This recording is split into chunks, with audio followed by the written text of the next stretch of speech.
Imagine if you were to take over your favorite paintball company as the CEO. In this video, that's exactly what we're doing. It's a thought experiment where I'm in charge of the biggest companies in paintball like Dye and Field One, Planet Eclipse, and I'm creating the next big product. I've always had my ear to the streets. I know what the player wants. So in this video, I'm sharing what my ideal next release would be for all of these companies. I want to say thank you guys for sticking around. Hitting 20,000 subscribers has been a dream come true. For each of the companies that we're going to discuss, I want you to follow along with me. Go down in the comments. Let me know what you want these companies to come out with. This channel has had a long and complicated history with Planet Eclipse, so I feel that this is where we have to start. The biggest manufacturer in the game, some of the most successful markers in the game, we're starting right here. So Planet Eclipse has not released a mid-end poppet gun.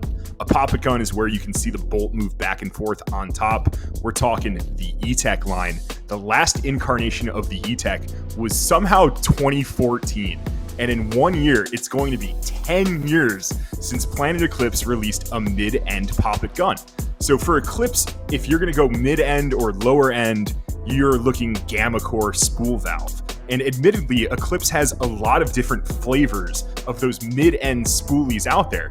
If you're too broke for a 180, get a 170. If you're too broke for a 170, get a G-Tech 1.0. Those are all really solid options, but there's nothing in that mid-end under $1,000 for poppet guns from Planet Eclipse. What they have at the moment is the LV2, which is the flagship, and then the 1.6, and you can still find a used 1.6. I think that's where a lot of these players are going. But if Eclipse were to come out with an E-Tech 6 at $899 or $799, that thing would fly off the shelves. Even if it does have an AT pipe, if it's like a 1.6 but cheapified, that would not be a bad move because there are a lot of people who want that poppet valve experience and they don't have LV2 money. So something to think about, Eclipse. If you guys put that gun out there, I would be super happy to review it and maybe even own one eventually. One last thing on Planet Eclipse. The people want a re-release of the GO3. That will not happen. There's no real motive to go about that marker re-releasing something that's that old.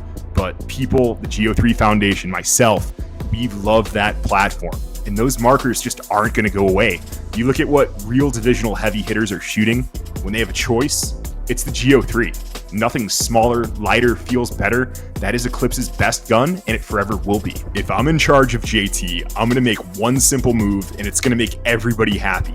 I'm going to finally give you guys the fucking clear ProFlex that everybody wants. I'm sick of seeing these prices on the resale market. $400 for clear bottoms? Get fucked. I want a full clear to retail at about $200 to $250, and it would fly off the shelves, and then people would hoard them, and then JT would have to produce more of them, and it would be a complete clusterfuck. But we still need the clears. Shout out to Roadies for protesting this. I am with you, man.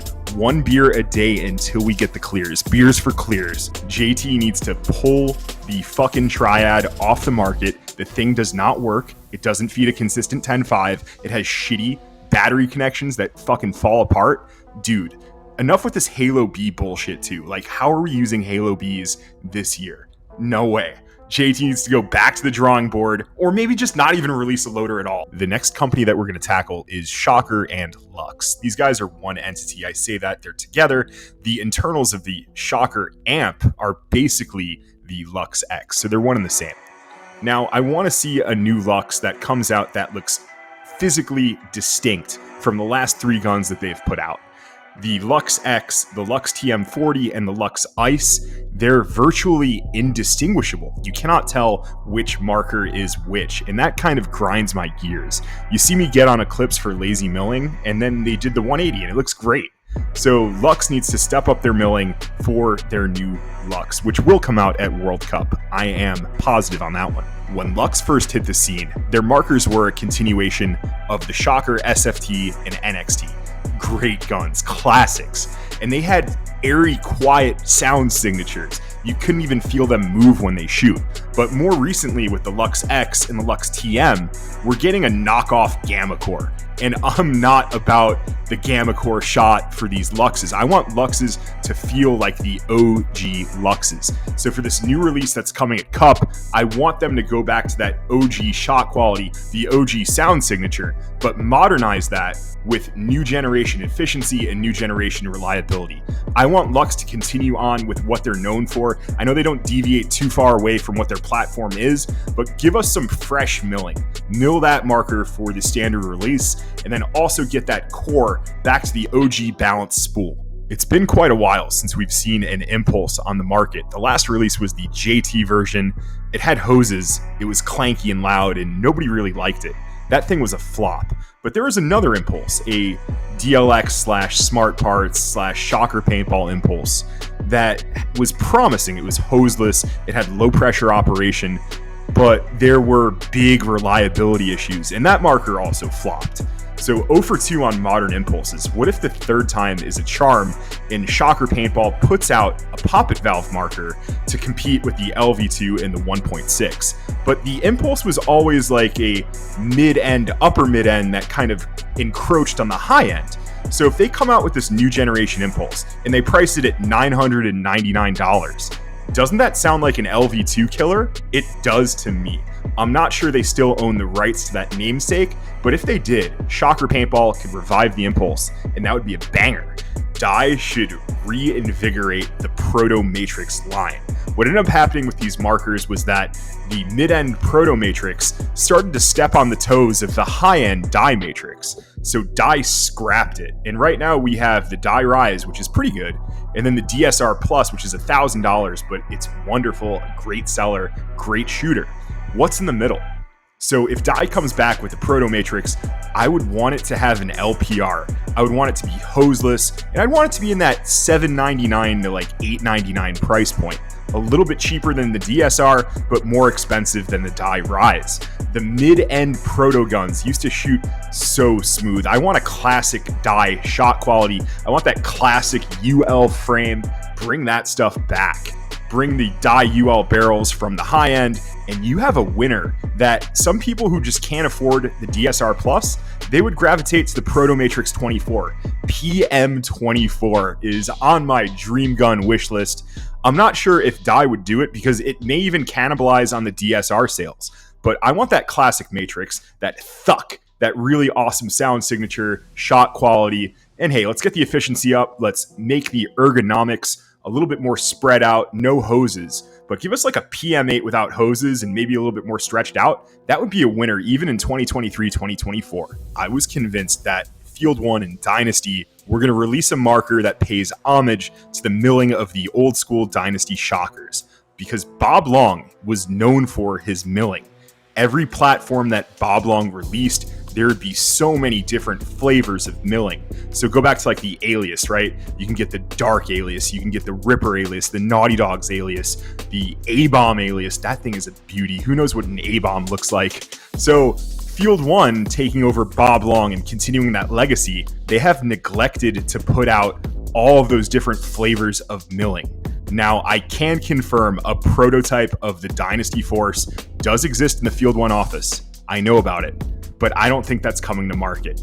So for whatever's next from Field 1, I just want to see some more milling options, some more flavors, right? The most glaring omission from the Field 1 product catalog is so obvious, and I keep going back to these poppet valve markers because for whatever reason, they just stopped releasing them.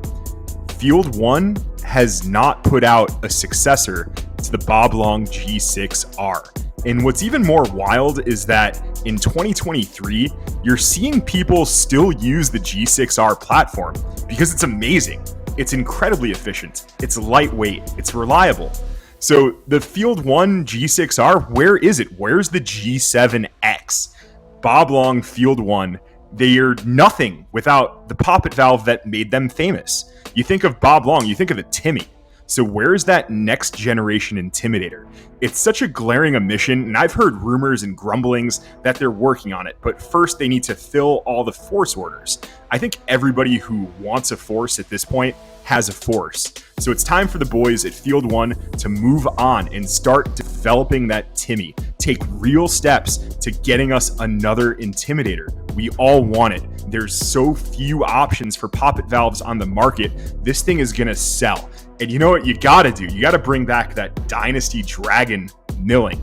So a Dynasty Dragon G7X would be the golden ticket for Field 1 and Bob Long.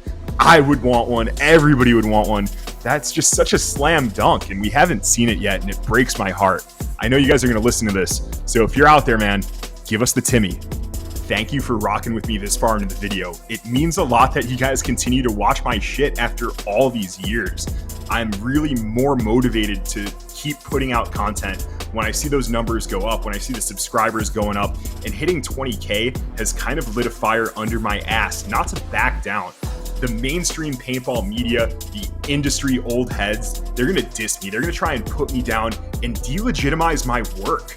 And that's fucked up. And I'm telling them right here and right now, dude, this is not the last you're gonna hear from Will Ball for Soup. I got sewn back together and I'm still hopping on the mic and doing shit like this. I love you guys. I do it for you. And thank you once again for the support. I will see you in the next one. This is Scotty at Will Ball for Soup, signing out.